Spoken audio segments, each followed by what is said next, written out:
व्रत का जो नियम है वो एक ही नियम है जो शिव महापुराण के अंतर्गत है। सुबह पूजा की थाली लगाई है। 5 व्रतों का विधान है, छठा व्रत का विधान नहीं है। कितने व्रत? 5। सुबह पूजन की थाली लगाई है।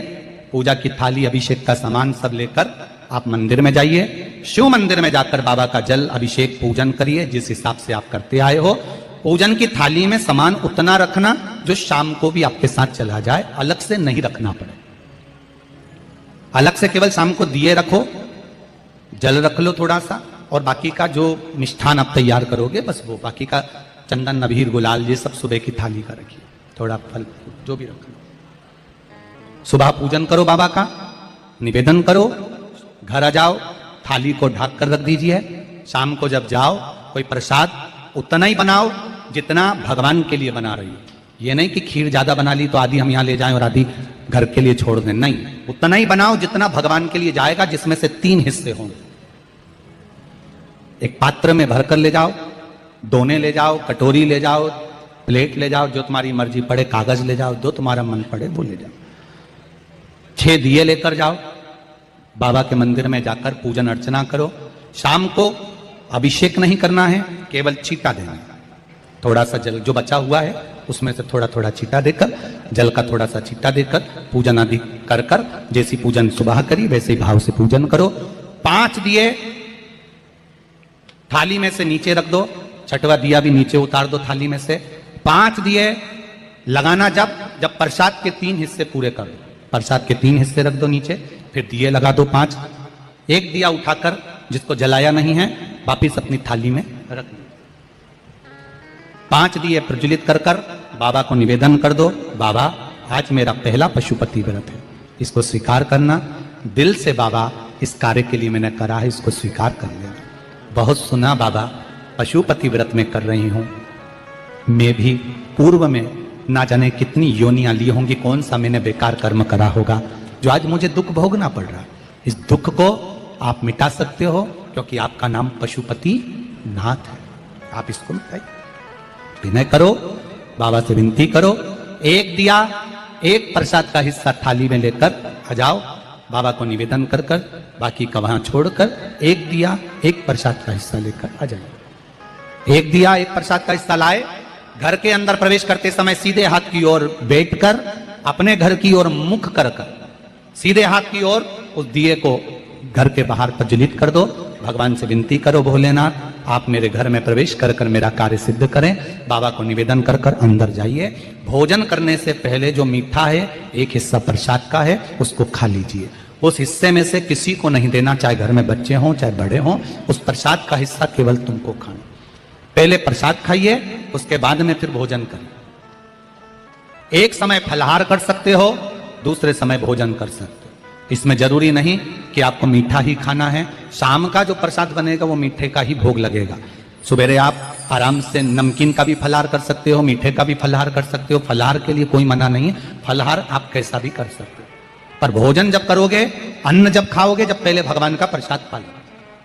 4 पशुपति व्रत पूर्ण हो, बीच में अगर कहीं रजस्वला धर्म आ गया, आपको पूजन नहीं करना है, घर में कोई सूतक सावड़ आ गया, या कोई व्रत फंस गया, एकादशी आ गई, या कोई व्रत आ गया, तीज आ गई, चतुर्थी आ गई, जिसका आप व्रत करते हुए आए हो, तो पशुपति व्रत उस दिन मत करो, फिर अगले सोमवार कर लेना।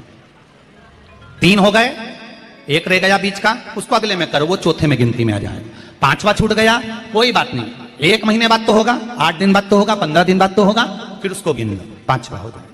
महाराज ऐसे 5वां व्रत जब आए, 5वें व्रत के दिन शाम को जब पूजन करने जाओ, एक श्रीफल, कुछ रुपए, 11 रुपए आदि जो भी है, नारियल पर रखकर बाबा को विनय कर कर, बाबा आज मेरा पशुपति व्रत पूर्ण हो रहा है, आपकी कृपा हो, मेरी झोली भरना बाबा, विनती करो। और वो श्रीफल रुपया रखकर 5 दिए लगाकर, एक दिया वापिस लेकर, एक हिस्सा प्रसाद का लाकर देहली पर अपने वही दिया लगाकर अंदर प्रवेश कर कर भोजन ग्रहण करो। बाबा को निवेदन कर लो। पशुपति व्रत का कोई उद्यापन नहीं है, पशुपति व्रत का एक ही उद्यापन है, जो श्रीफल और 11 रुपए आपने मंदिर में रखे हैं, वो उद्यापन के भाव से रखे हैं, भगवान को नमन कर कर रखे हैं। ये पशुपति व्रत। अब दुनिया के लोग इसको पशुपति व्रत को कहीं इतनी बत्ती लगा दो, तो इतनी बत्ती का दिया लगाओ, तो ऐसा करो, तो गलत। उसका नियम जो है वो एक ही, उस नियम के अलावा कोई नहीं। आप प्रेम से करो, स्नेह से करो, उसको दिल से बुझाओ, मन से बुझाओ। शंभो शरणे पड़ी, मांगू घड़ी रे घड़ी, दुख काटो दया करी निदर्शन। आप दिल से उसका स्मरण, ये पशुपति व्रत है। एक व्रत करने के बाद अगला जब व्रत करो तो थोड़ा रुक कर करना, एक साथ लगे लगाए व्रत ना करिएगा, थोड़ा रुक कर करिए, इंतजार करो 3 महीने का कि बाबा मेरी ऊपर कृपा जरूर करेगा। दिल से करा है तो वो दिल से देगा, झोली भर कर देगा, ये निश्चित है, उसका व्रत फल देता है। करना जरूरी नहीं है कि व्रत माताएं करेंगी, पुरुष कर सकता है, बच्चे कर सकते हैं, बूढ़े कर सकते हैं, बड़े कर सकते हैं, बेटा बेटी कर सकते हैं, नवयुवक बच्चे कर सकते हैं, पर दिल से करो उस पशुपति व्रत। कोई आपका दूसरा व्रत फंस गया है तो पशुपति व्रत को छोड़ दो। उस दिन आपका जो व्रत है, एकादशी हो, चतुर्थी हो, तीज हो, छठ हो, उसको कर लो। नवरात्रि फंस गए, नवरात्रि कर लो, उसके बाद कर लेना पशुपति। जितने व्रत रह जाए उस व्रत को बाद में। महाराज शिव कृपा, व्रत एक ही मंदिर में करना, जिस मंदिर में पहला व्रत करा है उसी मंदिर में 5 व्रत करना। ये नहीं कि हम मायके में 2 व्रत करके आ गए और तीसरा व्रत हमने ससुराल में कर लिया। नहीं, 2 व्रत करके मायके से आ गई हो तो 3 व्रत भी मायके जाके ही करना। अगली बार ऐसे जाना कि सोमवार बीच में फंस जाए और तुम 1 व्रत करके आ जाओ। मायके में अगर व्रत कर रही हो तो अपनी पूजन का सामान अपने ही रुपए का होना चाहिए, मायके के पैसे का नहीं चाहिए। कुंवारी होती और तुम मायके के सामान से पूजन करती, अगर कुंवारी होती तो तुम्हारा वो पूजन लगता, पर विवाह होने के बाद, गोत्र बदलने के बाद आप अपना पूजन का धन अपना खर्च करें। हम तो यहां तक कहते हैं, मंदिर में भी अगर लोटा भरा हुआ रखा है, मंदिर में बाल्टी भरी रखी है, आप पहले अपना कुछ रुपया दान पेटी में डालकर फिर आप उस लोटे का प्रयोग करें। पीपल के पेड़ के नीचे पूजन करने गए, आंवले के पेड़ के नीचे पूजन करने गए, बड़ के पेड़ के नीचे पूजन करने गए, किसी की लगी लगाई थाली मिल गई, सामान मिल गया, उसके सामान में से आप मत चढ़ाइए। आपके पास जो सामग्री है आप उससे पूजन करें। अपने पड़ोसी से 1 रुपया भी मांगकर भगवान को मत दीजिए। जिस भगवान को देते हो उस भगवान को बुरा लगता है कि मेरे सामने खड़ी होकर हाथ पड़ोसी के आगे फैला रही है, तुम मुझसे मांग, मैं तुझे झोली भर कर दूं। प्राप्त हुआ। बहुत सुंदर प्रश्न है आपका गुरुजी। पशुपति व्रत में जो 6 दिए लगाए जाते हैं उसमें बत्ती गोल लगाना चाहिए कि लंबी लगाना चाहिए? प्रश्न बहुत अच्छा है, एक बार जोरदार ताली बजाओ भगवती साहू के लिए। बहुत अच्छा प्रश्न है। हमने पहले भी कथा में कहा कि शंकर भगवान के मंदिर में पार्वती भी है, शिव भी है, दोनों विराजमान है। आप दोनों तरह की बत्ती शंकर के मंदिर में लगा सकते हैं। जहां देवी के मंदिर में अकेली देवी होती है तो वहां पर फिर लंबी बत्ती का क्रम आ जाता है। पितरों की पूजन हो रही होती है, लंबी बत्ती का क्रम आ जाता है। पर जहां पर देवाधिदेव महादेव भी हैं, पार्वती भी है, वहां आप गोल भी बत्ती समर्पित कर सकते हो और लंबी भी बत्ती लगा सकते हो, उसमें कहीं दोष नहीं आएगा। फिर आपने वर्णन करा 5वां व्रत पूर्ण होने पर 108 पुष्प या चावल बेलपत्र चढ़ाते हैं। सबको एक साथ चढ़ा देना चाहिए कि एक एक करके चढ़ाना चाहिए? वैसे शास्त्र रीति के अनुसार पशुपति व्रत में जो 5वां सोमवार पूर्ण होगा और आप 108 अगर कोई वस्तु चढ़ा रहे हो तो एक एक कर श्री शिवाय नमस्तुभ्यम, श्री शिवाय नमस्तुभ्यम, एक एक कर चढ़ाना चाहिए। एक साथ हाथ में लिया और एक साथ नहीं चढ़ाना, एक एक कर समर्पित। बहुत अच्छा प्रश्न है। एक प्रश्न जो आपने किया था उसका उत्तर इस कथा में चल रहा है, नंदी वाला जो प्रश्न आपने तीसरा करा है उसका उत्तर इस कथा में चल रहा है कि आप कहते हो कि मंदिर से जाते समय नंदी के कानों में कहकर चले जाओ। बैठिए बैठिए बैठिए बैठिए। बहुत सुंदर प्रश्न है आपके, बहुत भाव से और आनंद से आपने करा और जनमानस के कल्याण के प्रश्न है। ये केवल आपके लिए नहीं है, ये सबके लिए इतने जोरदार प्रश्न है। जो गलती भी करते होंगे तो उसको सुधार सकते।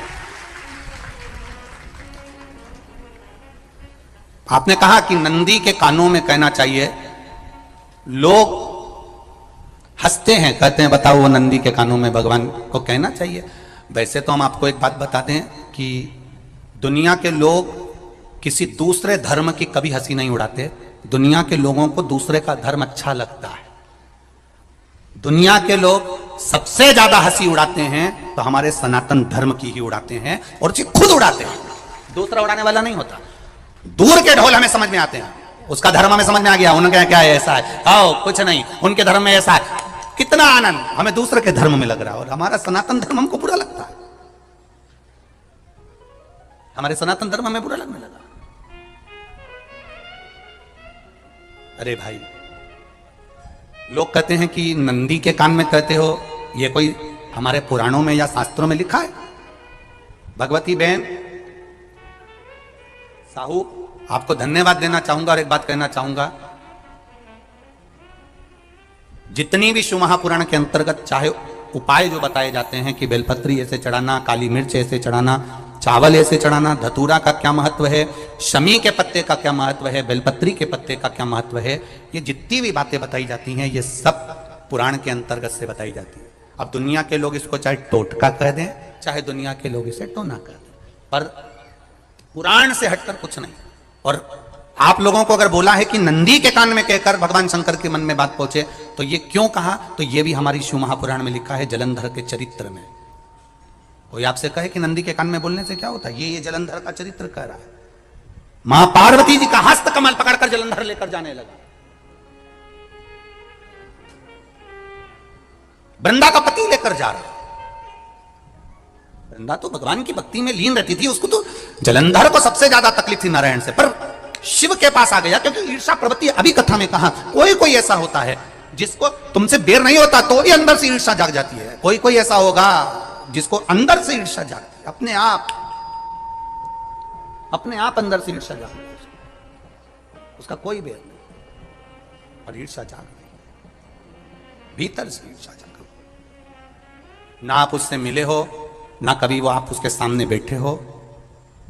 कई लोग किसी ना किसी की बुराई करते हैं तो हम लोग पूछ भी लेते हैं, क्यों साहब उनसे मिलकर आए हो क्या तुम? कभी नहीं मिल किया है, कभी उनका सामना हुआ नहीं हुआ, तो फिर बुराई क्यों कर रहा? एक ने कर दी थी इसलिए हमारे ध्यान में था तो हमने भी कर दी। लो, वो कुआं में डूब के मरेगा तो तू भी मरेगा का? नहीं। नंदी सामने बैठा है, गणेश जी को मालूम पड़ गया, कार्तिकेय को मालूम पड़ गया, मां पार्वती जी का हस्त कमल जलंधर ने पकड़ लिया और लेकर चला, मालूम पड़ गया, तब नहीं रहा गया। गणेश जी को क्रोध आ गया और गणेश जी महाराज आए, शिव जी को जगाने लगे, पिताजी पिताजी पिताजी कर कर जगाया, उठो पिताजी, पिताजी उठिए, पिताजी जागिए, पिता को जगा रहे हैं। भगवान शंकर नहीं उठे, तप में लीन थे। क्या करें हम, जलंधर के पास में इतना बल है, इतना बल है, और पिता की आज्ञा नहीं होगी तो हम कैसे मार देंगे इसको? मारने को तो मार दें। मां ने आज्ञा करी थी कि जलंधर उसको तारकासुर को मार दो, तो कार्तिकेय ने तारकासुर को मार दिया। शिव जी की आज्ञा नहीं तो हम इसको कैसे मारें? क्या करें? सब कुछ गणेश जी ने देख लिया, शंकर जी के ऊपर बहुत बहुत बहुत बहुत प्रार्थना कर कर देख ली, पर शंकर जी नहीं जागे। तब आखिरी में विनायक ने, गणेश ने, जितने लोग आस्था चैनल पर कथा सुन रहे हैं, जितने लोग फेसबुक यूट्यूब पर कथा सुन रहे हैं, इस बात को याद रखना कि नंदी के कान में कहने से क्या होता है, वो ये इस कथा से सीख लेना। आखिरी में गणेश जी को लगा किसको कहूं, शंकर जी भी तप में हैं, नंदी भी तप में है, मैं किसको कहूं? शिव जी को कह के कर थक गया, पिताजी को बोल बोल कर थक गया, पिताजी जागते नहीं। अब मैं किसको कहूं ये बात, किससे कहूं?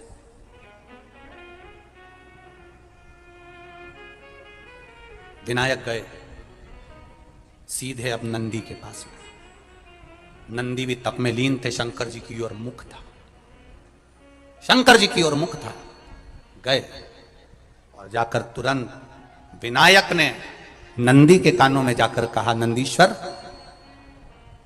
मैया का हाथ पकड़कर जलंधर लेकर जा रहा है, पिताजी तप में लीन है, कृपा करिए ना। बस केवल नंदी के कान में कहा, गणेश जी दूर हट गए। नंदी के कान में कहा, शंकर जी के नेत्र खुल गए, शिव जी के नेत्र खुले। ध्यान देना जरा, इस शिव महापुराण की, आशुतोष शिव महापुराण की कथा, जो कथा यहां कही जा रही है, यह कथा पहले के चरित्रों में सुनने को नहीं मिली होगी। जरा ध्यान देना इस संवाद पर, जितने लोग आस्था चैनल पर, जितने फेसबुक यूट्यूब पर सुन रहे हैं। सनातन धर्म की हंसी उड़ाने वाले कह देते हैं नंदी के कान में कहने से क्या होता है, नंदी के सामने जाकर बोलने से क्या होता है, नंदी के पास बैठकर बोलने से क्या होता है, नंदी के पास बैठकर शंकर जी का मात्र दीदार करने से क्या होता है, दर्शन करने से क्या होता है। वो अच्छे से समझ लेना, जो लोग सनातन धर्म पर उंगलियां उठाते हैं वो अच्छे से समझ लें इस बात को।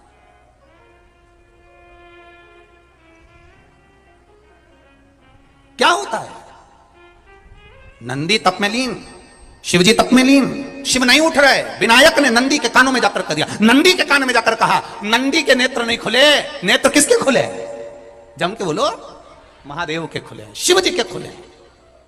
ये मन का तार, नंदी शंकर की आराधना कर रहे थे, शिव अपनी भक्ति में डूबे थे। यहां कहा, यहां पहुंचा, जो दिल में था उस तक बात पहुंच गई। नंदी के दिल में शिव थे, तुम कहे, नंदी ने शंकर तक बात पहुंचा दी। वो सूत्र जो बंधा था दिल से दिल तक का, वो पहुंच गया। वो सूत्र जो दिल से दिल तक बंधा हुआ था, मन से बंधा हुआ था, खबर वहां तक पहुंच गई, खबर पहुंच गई।